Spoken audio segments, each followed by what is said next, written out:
فزت و رب الکعبه.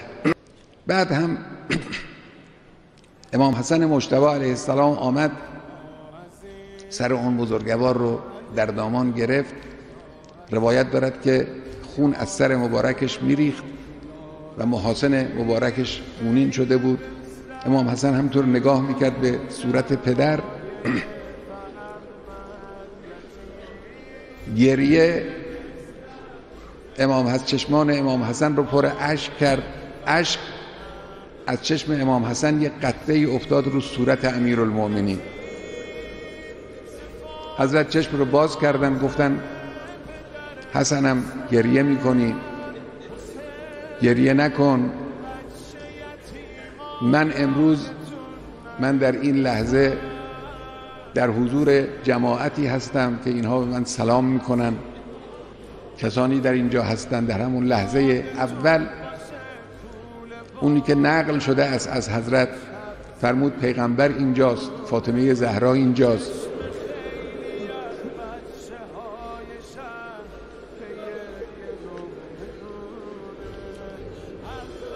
بعد حضرت رو برداشتن. بعد از اینکه امام حسن علیه السلام نماز رو خوندن در مسجد، حضرت هم نشسته نماز خوندن. روایت دارد، راوی میگه که حضرت گاهی متمایل میشد به یه طرفی که بیفته، گاهی خودش رو نگه میداشت. بالاخره حضرت رو بلند کردن، به طرف منزل حرکت دادن، بردن. اصحاب شنیدن اون صدایی را که تهدمت والله ارکان الهدی قتل علی المرتضی. این صدا را همه اهل کوفه شنیدن، ریختن طرف مسجد، قوقایی به پا شد. راوی میگه مثل روز وفات پیغمبر در کوفه زجه و گریه بلند شد. اون شهر بزرگ کوفه یک پارچه مصیبت و حزن و اندوه بود. حضرت رو می آوردن. امام حسین علیه السلام آمد نزدیک. چشمان حضرت از اشک، از گریه‌ای که کرده بودن، در این روایت دارد که پلک‌های حضرت مجروح شده بود. در همین مدت کوتاه اونقدر حضرت گریه کرده بودن. امیرالمؤمنین چشمش افتاد به امام حسین، گفت حسین من گریه نکن، صبر داشته باشید، صبر کنید، اینها چیزی نیست، این حوادث میگذره. تسلی داد امام حسین را هم. حضرت را آوردن داخل منزل، بردن در اون مصلای حضرت، اونجایی که حضرت در خانه در اونجا نماز میخوندن.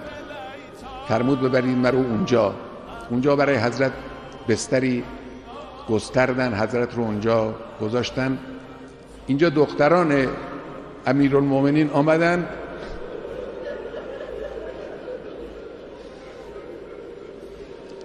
زینب و ام کلثوم آمدن نشستن پهلوی حضرت، بنا کردن، اشک ریختن.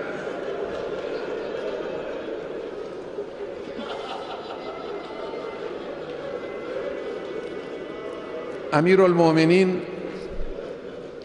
اونجایی که امام حسن گریه کرد، امام حسن رو نصیحت کردن، تسلی دادن. اونجایی که امام حسین گریه میکرد، حضرت تسلی دادن، گفتن صبر کن. اما اینجا اشک دخترها رو تحمل نکردن. میگه حضرت هم شروع کرد به های های گریه کردن.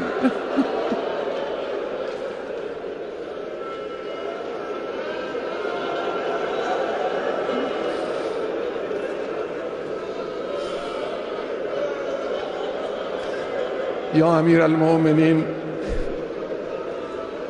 گریه زینبت رو اینجا نتوانستی تحمل کنی.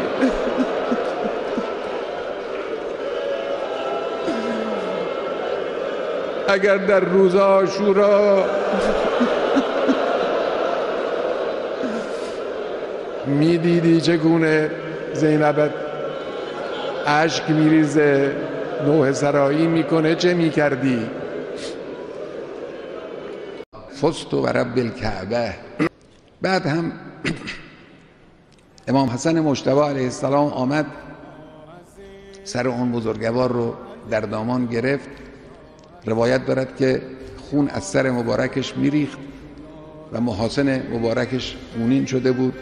امام حسن همطور نگاه میکرد به صورت پدر. گریه چشمان امام حسن رو پر اشک کرد. اشک از چشم امام حسن یک قطره افتاد رو صورت امیرالمؤمنین. حضرت چشم رو باز کردن، گفتن حسنم گریه میکنی؟